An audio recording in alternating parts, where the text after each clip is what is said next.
Really proud of our coaches and players, really, offensively, defensively, kicking game. We've been in some wars with Kansas State, and I was fully expecting this one to be the same, especially how the game started and just back and forth. And, looked like it was going to be pretty low scoring, and just for us to be able to play like that on all three sides is very, I'm very happy with, obviously. Kansas State they don't lose like that. It's hard to beat those guys like that, so really proud of our team. Take some questions. Dana, just the keeping with the track, even though you guys missed some opportunities early and not getting frustrated, is that a sign of just a mature team, or how is it? Well, we were moving the ball.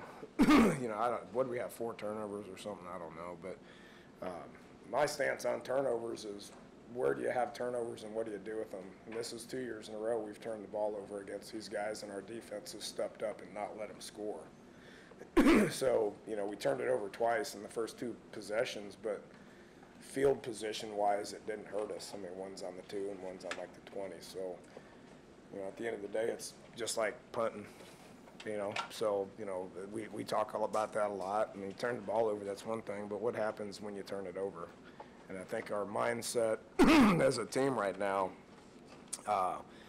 and this means we got a chance to be a good team, is play together and feed off of each other when it comes to that.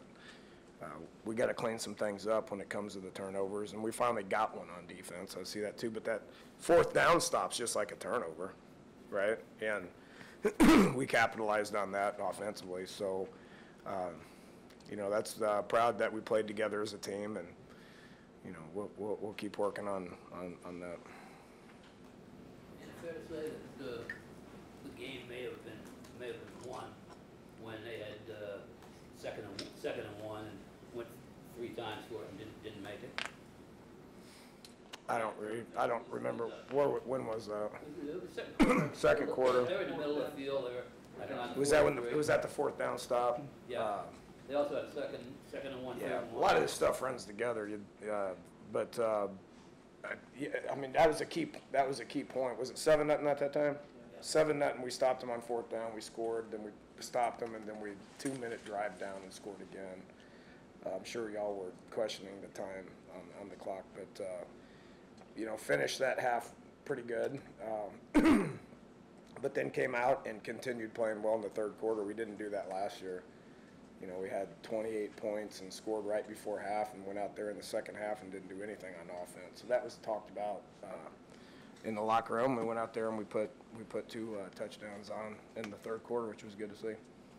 On that play, were you prepared to say, okay, if the clock runs out, that's fine, that's our best play here, or were you thinking you'd No, hit them 1 second? I'd like to think that we know how long it takes to execute a play.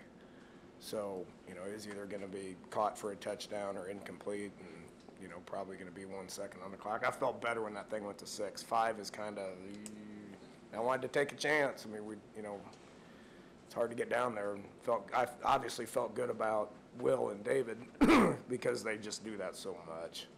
The percentages were in our favor, and it worked out. What do you do against him when you got the slant on a 1-yard touchdown pass? Seems like nobody can guard that, and you got the fade. I mean, if you're playing quarterback, you got to put more people out there. And when they put more people out there, we run the ball. I mean, their philosophy on defense, they put 5 D linemen in there, and they got everybody in the box. I mean, we had packages with 2 tight ends and a fullback, but we had a package where we didn't even have a receiver out there, but that doesn't make any sense when we have David Sills. He's really hard to cover in the red zone. So you got to put more people out there, which is going to open up the run game. Because those guys are so good at it. I mean, it's fade routes on the goal line are low percentage in general, but when you have those guys, it's pretty high percentage. So we'll keep rolling with it. Dan, how did you feel about the performance of the defense today, holding them to 6 points? Yeah. It seemed like you guys were able to get them off the field on 3rd down. Yeah, pretty good. I thought we played pretty good against them last year defensively. and this was a better performance. You know, we've done pretty good against these guys defensively. This was the best performance yet. You know, third downs, 3 of 14. You know, so played well. You know, really like where we're at defensively. Might be hard to say before you see the tape, but which of your units do you think you've learned the most about today? Well, it's only game 3, and we haven't played in 2 weeks, so we needed to get out there and play.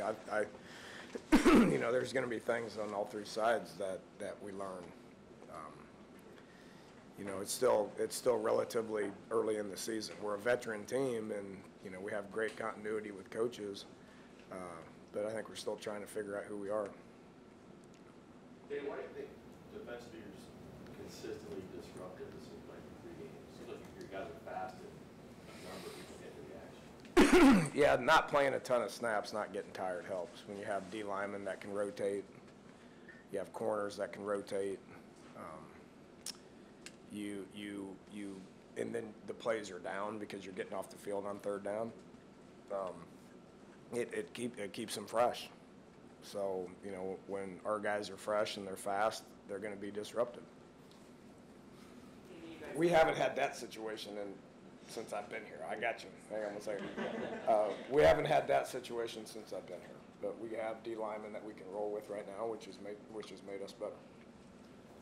Sorry for interrupting. That's no problem. You guys had the ESPN Game Day thing on Will today, and obviously there's been the Heisman campaign and everything like that. Was there ever a doubt or a question in your mind, like, I don't want to overload this kid, or was he always someone who could handle that?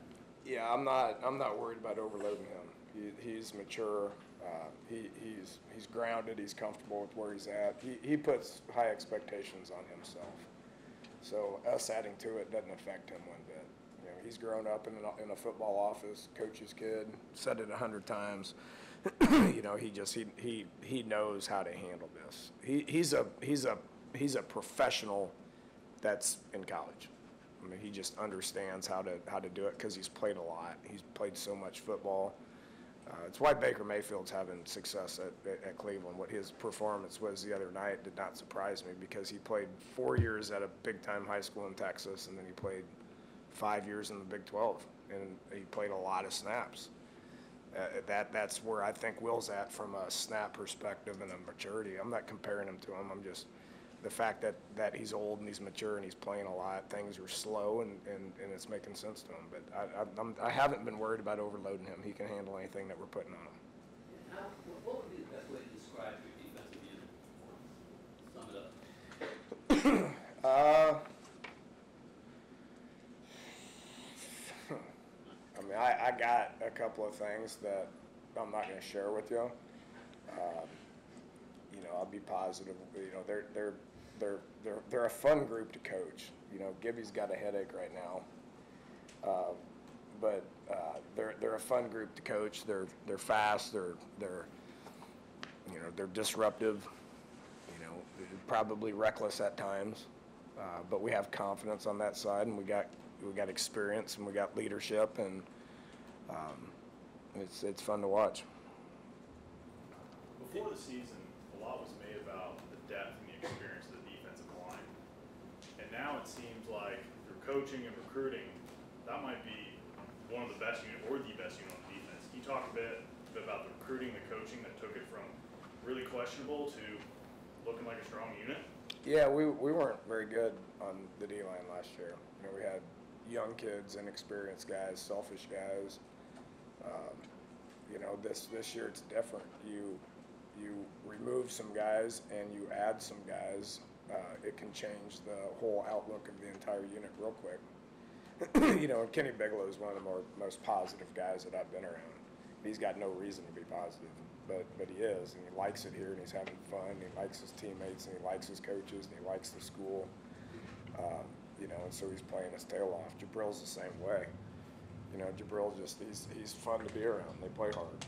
You know, having the Stills brothers as guys that are, you know, Mountaineers at heart and grew up loving this place and would do anything that they can just to help it. Reese is the same way. You know, Zeke is a pleasure to be around, a great leader.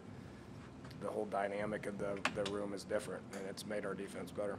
And your special teams, you just had your longest punt return in 4 years, so. Are you a big punt return yardage guy? I'm not. I'm a net punt guy. So when we have opportunities to fair catch it, then we'll fair catch it. You know, if they shank it, then shame on them. It's net punt. The one punt return was pretty good because he realistically outkicked his coverage. You know, so what's good with a 60-yard punt if you can catch it and you run 20 yards without anybody being there? So I've never paid attention to punt return yardage. It's nice to have a special guy like Tavon that can make 10 guys miss and go score.